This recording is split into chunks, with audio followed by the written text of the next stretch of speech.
Olá pessoal, vamos continuar aqui demonstrando que Lula é uma mancha indelével no cenário político brasileiro. Parte 2. É até estranho as pessoas não perceberem isso. Fica dando tanta atenção ao que Lula disse, o que Lula não disse. E Lula é uma pessoa completamente que não tem nada a dizer, não tem nada a falar. É um pária completo. Ele tentando imitar o poeta baiano, ele disse que ele é uma metamorfose ambulante. Ele não é metamorfose ambulante, ele é uma esfera, ele está em todos os lados, sempre do lado que ele seja favorável. Ele não tem posição nenhuma. Mas vamos ver a nossa parte 2. O desempenho fake do Lula como presidente. Não há nada a ser registrado positivo a respeito do governo Lula. Mas a petezada, né?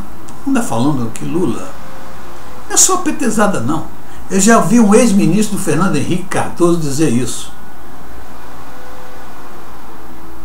O ministro da Comunicação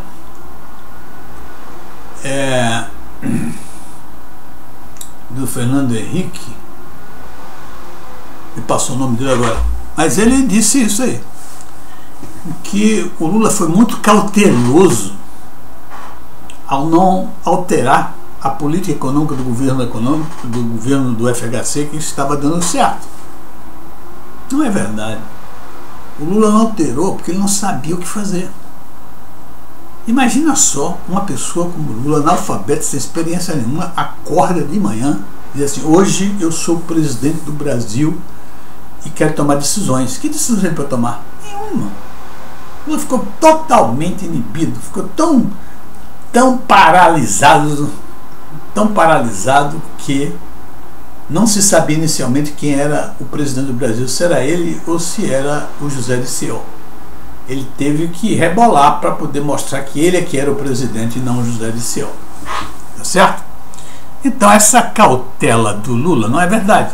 Isso é uma coisa normal. Ele não sabia o que fazer. Tanto é que ele vai se acostumando nas primeiras coisas, as primeiras medidas que ele vai tomando são extremamente destruidoras da economia brasileira. Por exemplo, ele começa a autorizar a compra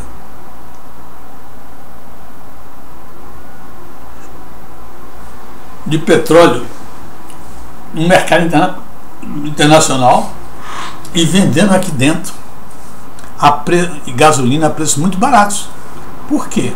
Porque ele tinha como objetivo, esse objetivo era não alterar, não elevar a inflação. E ao não levar a inflação, ele ficaria sendo como um presidente que estava tendo a capacidade de manter a inflação em um determinado nível. E com isso ele conseguiria se reeleger como ele se reelegeu facilmente. Tá certo? Isso foi uma das primeiras medidas dele. E outra coisa, as despesas foram imediatamente sendo aumentadas. É que a receita era tão grande na época, porque foi a melhor época no cenário econômico mundial, né? A China comprando tudo, todas as commodities, a matéria-prima do Brasil eram vendidas e tem uma reserva sensacional, reserva de moedas estrangeiras no Brasil, para o Brasil, e não se notava que a despesa estava evoluindo rapidamente. Depois que começou a queda, foi que se foi ver o buraco em que o Brasil se encontrava.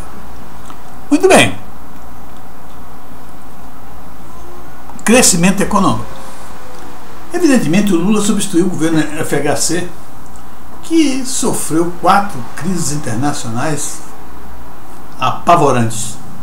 Essas 4 crises atrapalhou muito o governo Fernando Henrique e fez com que o governo Henrique tivesse um péssimo desempenho econômico, crescendo apenas no período de 8 anos uma média de 2,8% ao ano.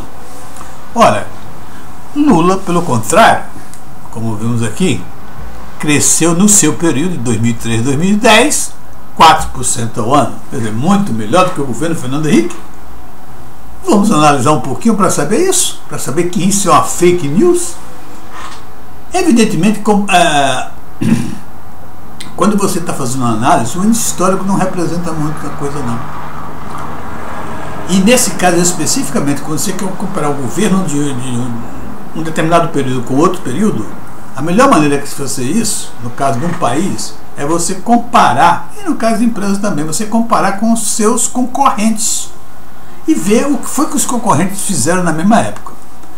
Então, por exemplo, o Brasil, a economia mundial de 2000, eu acho que foi 1999 a 2008, andou em céu de brigadeiros. Foi um período de crescimento que jamais houve na humanidade. Foi esse período. Exatamente o período que Lula toma posse ali em 2003. Pois é. Então nós vamos olhar que nesse período do Lula, 2003 e 2010, vamos analisar período, exatamente esse período, 2003 e 2010. O Brasil cresceu em média 4,4% ao ano. O que encheu o Lula de entusiasmo, porque comparava com o Fernando Henrique. Mas vamos ver o que aconteceu com os outros países. Os emergentes, como um todo, que o Brasil faz parte dos emergentes, cresceram 6,5%. América do Sul cresceu 4,9% ao ano, que eu estou falando isso, em média, no período 2003-2016, na era Lula. Tá certo? Os BRICS, não incluindo o Brasil, obviamente, cresceu 10,5% ao ano nesse mesmo período. A China 11%, a Índia 8%. Então, qual foi o crescimento do Brasil? Foi um dos crescimentos mais pífios do período. Se os emergentes cresceram 6,5%, o Brasil cresce 4%, significa o quê? Que o Brasil apresentou uma das menores taxas de crescimento no período. Então vamos acabar com essa balela de dizer que o governo Lula cresceu. O governo Lula cresceu coisíssima nenhuma, foi um desastre total. Agora, se vai comparar com o período de Fernando Henrique, o período de Fernando Henrique é completamente diferente. Teve 4 crises internacionais. E o Lula atuou num cenário internacional de céu de brigadeiro. Um crescimento que jamais visto na humanidade foi o período de 2009 a 2008 da economia mundial. Então, quando você faz essa análise, você percebe que realmente foi um desastre que aconteceu com a economia brasileira. Ainda tem mais. Se nós compararmos o governo Fernando Henrique, a participação na economia mundial, nos 8 anos dele, ele participou em 3,1%. Se você fizer essa mesma comparação com o período de Lula 2003-2010 na economia mundial, ele cai para 2,9%. Ou seja, o governo Fernando Henrique foi mais eficiente economicamente do que o governo Lula. Essa é a análise verdadeira. De papo de que Lula teve cautela, que Lula cresceu, isso não existe, é fake news. Ok, pessoal? Até a próxima parte 3. Um grande abraço e até lá.